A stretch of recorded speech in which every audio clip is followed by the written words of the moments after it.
साथियों नमस्कार। अ, आज के इस YouTube लाइव में आप सभी साथियों का स्वागत है। जैसा कि आप सभी को विदित है कि हम लोग 14 सितंबर को FLN मेला प्रदेश की संपूर्ण शासकीय प्राथमिक शालाओं में आयोजित करने वाले हैं। आज के इस कार्यक्रम में हम लोग इसका उद्देश्य ये होगा कि हम लोग ये समझ पाएं कि FLN मेला के दिन हम लोगों को क्या क्या करना है, उसके पूर्व हमें क्या तैयारियां करनी है और हम लोग किस तरीके से इस FLN मेला का आयोजन करेंगे। इसका विस्तृत उद्देश्य क्या है, इसके पीछे का साइंस क्या है, वो सब हम आज की इस चर्चा में आप लोगों के साथ शेयर करेंगे, बातचीत करेंगे। FLN का मेला जैसा एसपीडी साहब ने अभी कहा, तो इसका उद्देश्य पहले हमें समझना होगा हम क्यों करना चाहते हैं। तो इस मेले के तहत हम 2 लक्ष्यों को तो कम से कम हासिल कर ही सकते हैं। बच्चों के जो शारीरिक विकास की गतिविधियां हैं, मानसिक विकास की गतिविधियां हैं, उनकी भाषा विकास की गतिविधियां हैं और दूसरे डोमेन है उन पे जो गतिविधियां हैं वो करके हम उनका मूल्यांकन कर सकते हैं और साथ ही हम उसके विकास के लिए गतिविधियां भी कर सकते हैं। तो एक बहुत क्लियर उद्देश्य है कि उस विद्यालय में उस तरह की तैयारी हो जाएगी, उस तरह के रिसोर्सेज के बारे में पता होगा कि कौन कौन सी गतिविधियां हैं जो इन लक्ष्यों को हासिल करने में हमारी मदद करेंगी और कौन से वो साहित्य हैं। जैसा सर ने कहा कि उसके लिए कोई लागत नहीं लगती, जो परिवेश में है या तो वो पालकों के पास उपलब्ध है या हमारे विद्यालय में उपलब्ध है, उसका बेहतर उपयोग करते हुए हम इन सब विकास की गतिविधियों को कैसे संचालित कर सकते हैं। दूसरा महत्वपूर्ण उद्देश्य है कि जो तमाम बच्चे हैं वो अपने आप को व्यक्त करेंगे। भले ही वो नामांकन पर आते हैं तो अपना नाम बताते हैं या वो गतिविधियों में शामिल होते हैं, तो अभिव्यक्ति उनको करने को आजादी मिलेगी और साथ में उनकी सहभागिता होगी और एक ये शुरुआत होगी। हम शैक्षिक कार्यक्रम जो जितने भी करते हैं उसकी एक शुरुआत होगी।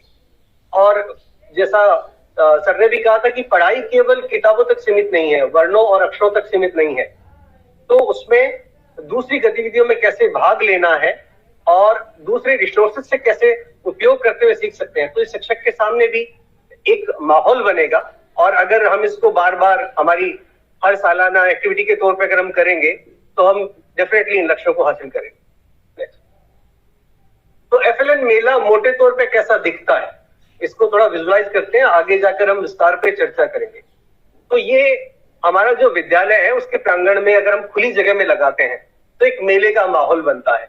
इसमें कौन कोर ग्रुप है, जैसे हम शिक्षक हमारे मुख्य व्यक्ति हैं जो इस पूरी योजना को या पूरे कार्यक्रम को चलाने में और आयोजित करने में मदद करने वाले हैं।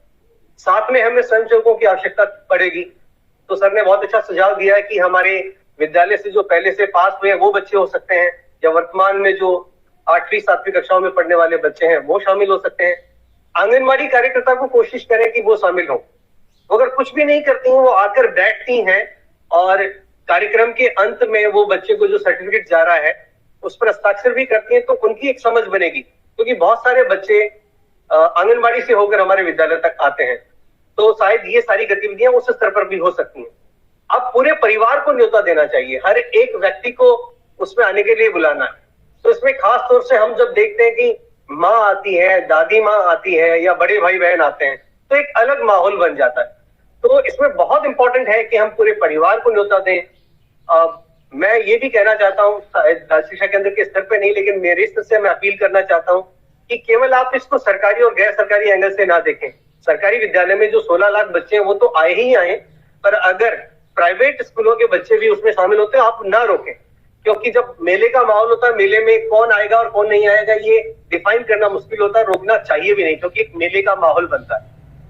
मेले में क्या होगा, मेले में एक ही सामग्री सबसे इंपॉर्टेंट है, वो है एक रिपोर्ट कार्ड जो आप अपने राइट साइड में देख रहे हैं। तो एक रिपोर्ट कार्ड जो 4 पेजर है वो रंगीन होता है, वो माँ और बच्चे दोनों को मिलता है। वो प्रारंभ में ही दे दिया जाता है और अंत में फिर से उस पर चर्चा होती है। तो ये बहुत महत्वपूर्ण है। ये तो FLN मेला को लगाने के लिए क्या चाहिए, अगर हम विद्यालय में हमारे पास मेज और कुर्सियां अवेलेबल हैं और इस तरह से हम 5 से 6 स्टॉल बना लेते हैं और उनमें एक निश्चित दूरी हो, हर एक 4-5 कदम की दूरी पे हो, तो बहुत बेहतर है। लेकिन केवल टेबल कुर्सियां होंगी तभी मेला लगेगा ये जरूरी नहीं है। हमारे पास अगर बैठने के लिए जगह है, हम चटाई डालते हैं, साफ सुथरी जगह पर भी बिठा लें तो एक माहौल बन जाएगा। तो मेले में कुल 6 स्टॉल होंगी, जिसमें एक पंजीयन के लिए एक स्टॉल होगी जहां माँ बाप बच्चे को लेकर आएंगे, उसको नाम लिखा जाएगा, कार्ड दिया जाएगा।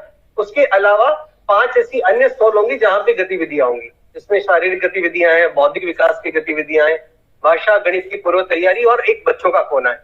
तो कुल मिला के 6 स्टॉल्स होंगे उसमें। अब पंजीयन का आप देख सकते हैं कि पंजीयन में हर एक बच्चे को कार्ड मिलेगा और बेसिक जानकारी, जो उसका खुद का नाम क्या है, माता का नाम क्या है, उसकी कक्षा कैसी है। और इसमें पूरी कोशिश ये करें कि बच्चे को बोलने का अवसर दें। तो यही पहली स्टेज होगी जहां से बच्चा खुद से बोलना शुरू करेगा। आप वीडियो में विस्तार से देखेंगे कि अभिभावक कैसे रिएक्ट करते हैं और बच्चे कैसे सहभागिता करते हैं।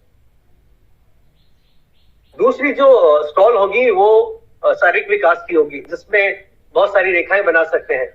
आप चौक से बना सकते हैं, चूने से बना सकते हैं, अन्यथा आपका जो ग्राउंड है उसमें आप लकीर खींचकर भी इसको बना सकते हैं, जहां रस्सी से कूदना, गोले में कूदना, इस तरह की गतिविधियां होंगी।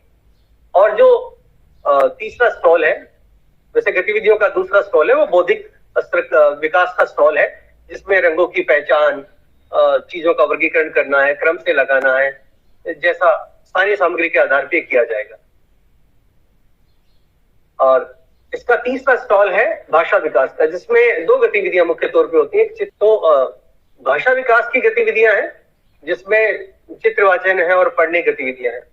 साथ में गणित की पूर्व तैयारी है, जिसमें आकारों की पहचान है, रंगों की पहचान है, वस्तुओं के माध्यम से जोड़ घटाना है, जैसी गतिविधियां हम करेंगे। और जो अंतिम स्टॉल है वो बच्चों का कोना है। तो इसमें जो कार्ड ही है वो अपने आप में मटेरियल है, सिर्फ स्पेस की जरूरत होगी। इसमें बच्चे अलग अलग आकारों में रंग भरते हैं और अलग अलग मुद्राएं उसमें हैं, जैसे अलग अलग भाव हैं, उनको बच्चे को पहचानना है। तो अंत में इस तरह का माहौल होता है कि हर एक माँ बाप और बच्चे के हाथ में कार्ड होता है और शिक्षक उन सबको धन्यवाद देता है और फिर इसके साथ ही मेला खत्म हो जाता है।